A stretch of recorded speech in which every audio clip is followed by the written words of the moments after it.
Hi, my name is Camila Farouk, and I'm going to share with you the tool that I use also offer in my classroom using Nearpod. I have used Nearpod for 2 years from now on. I used it in the second grade for math and science, and I use it this year for both content as well. I've created a lesson of science that we're covering, and one of the content we're covering is how the animals and plants adapt to the environment. And the preview for this lesson is that, which includes both the techniques of science and technology. I can use the virtual environment to explore about how structures and functions of the plants and animals allow them to survive in the desert environment and create original products using a variety of resources such as Flipgrid, Google Slides, and submit it to Schoology. So the end goal would, our objective is to make sure that we are still exploring different variety of various organisms there, and this one is truly focused on the desert environment. And the students already have the idea of how to use Flipgrid. They know how to use Doodlebuddy, and they can also this one thing we're working on is Google Slide. The students will also move on to the next slide on looking at thinking about what are some structures and functions that we this is the thought process they can bring from their prior knowledge. This is also something they can bring from the Engage lesson we have done. Then I have created a video, and I've used the Safe Share, which really is another cool thing that I don't have to put the YouTube videos on anymore, and it controls all the ads and stuff. The student will watch this, excuse my throat. And the next slide is more of a virtual field trip that takes them there. So this is where the explore part comes in, that they get to explore around and kind of have the feel of how the desert looks like up close and personal. And then one of the plants that we really have talked about is the cactus, and they can really look it up and talk about the fact that how these organisms are adapting to the environment.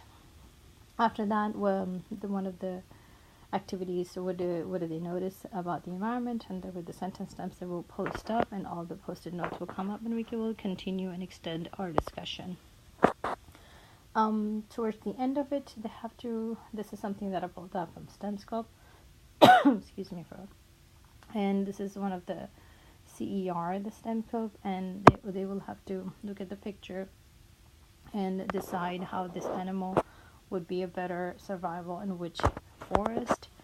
And here's another close-up and first note that students are really fluent in using. And this is a PDF format with the rubric for them to do. They can close that down, use the sentence stamps, and type it or write it however they like to submit their CER.